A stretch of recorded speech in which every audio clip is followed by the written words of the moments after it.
Shalom, my name is Rabbi Levin, and I'm making this appeal to New York Cardinal Timothy Dolan, as well as the United States Catholic Conference of Bishops.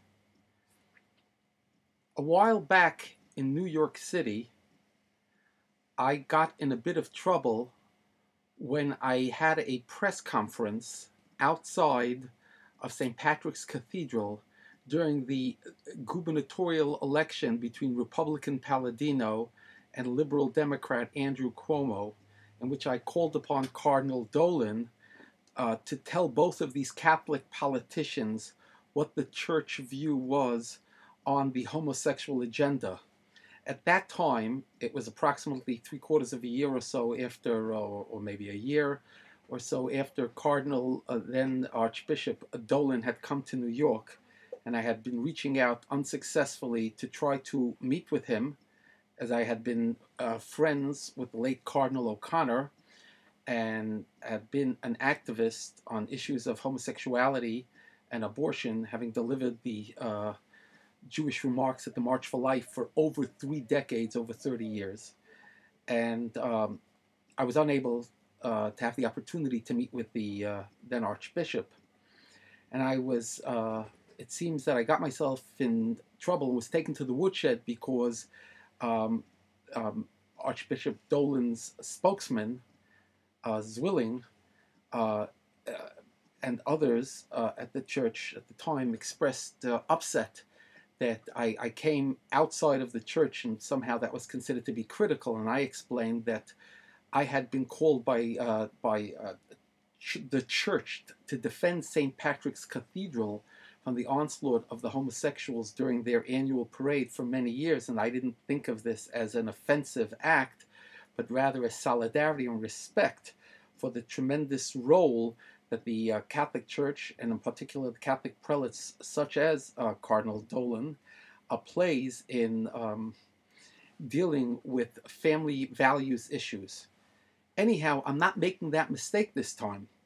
I'm speaking from my turf, but I want to issue a public call to Cardinal Dolan in particular, and to the Catholic Church and all the prelates throughout the country. And I say this with the greatest respect. But here's the situation.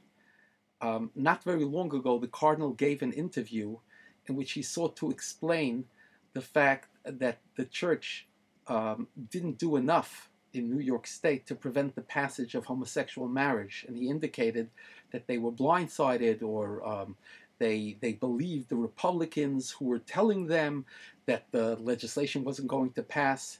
I say with the greatest respect, but because we're dealing now with almost a spiritual Armageddon, we're at the tipping point already, this calls for frank talk, and therefore I say respectfully but firmly, it's hard to understand that a politically canny group like the Archdiocese of New York and the New York State Catholic Conference of Bishops with their lobbyists, etc., do not know as much as me and millions of other New Yorkers how Governor Cuomo had promised as a candidate to pass this legislation, and ultimately everything that was leading up to it. In other words, respectfully, we all knew what was coming down the pike. Now, the reason I say this is not to be snitty or snappy, but it's rather because we are now facing the same situation, Your Eminences and Your Excellencies. I want to give everyone a heads up. The fact is, and you can check this out on RabbiLevin.com, you can also go to Mass Resistance, and you can see Amy Contrada's 600-plus page book called The Romney Deception, that Mitt Romney has a 15-year or more history of supporting every aspect of the homosexual agenda. He's for open homosexualization of the military. He's for homosexual adoption. He made trouble for the Catholic Church there.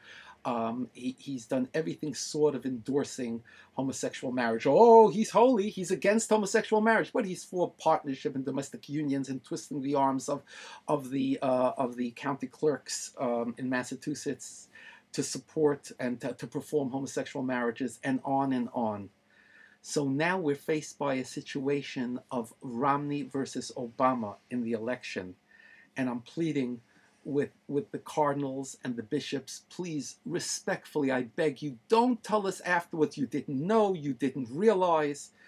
You've got to know. You've got to do your homework now. And now is the time, when the man is still a candidate, now is the time to publicly hold him accountable for a total recanting of everything that he has done and he has supported, including his statement, I think, on Sunday, January the 8th, on a national show, maybe Meet the Press, that he has appointed open homosexuals to cabinet positions and to the courts in Massachusetts, and he plans on continuing to do this, and what that will mean. And I would point out respectfully to the bishops that it's, with Obama, at least we know the evil, the bad, the negative that the man has represented openly. Abortion on demand, partial birth abortion, withholding medical attention from babies that were born from botched abortions. I don't know another word besides evil for that.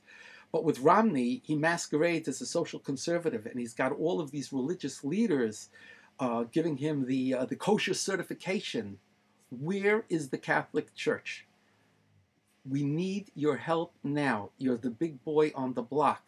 And hopefully if you and Dr. Richard Land from the Southern Baptist Convention and Muslims and we, the tiny boy on the block, the Orthodox Jews, can get the word out to millions of people and challenge Romney now and hold him accountable, maybe we can prevent a disaster. My dear fellow citizens, the time is now.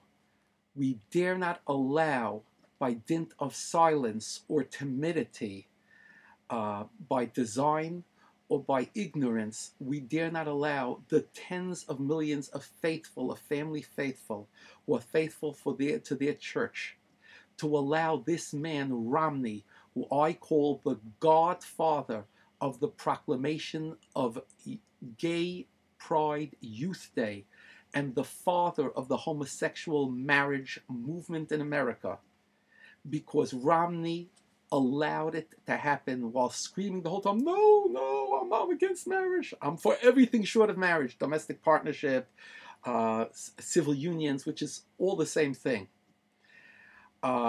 We have to hold Romney accountable now, and we need the proactive help of the church. This is one of a series of videos that I'm making. I ask the faithful to spread this around nationally and internationally, and to be updated on further remarks and videos that I will be making.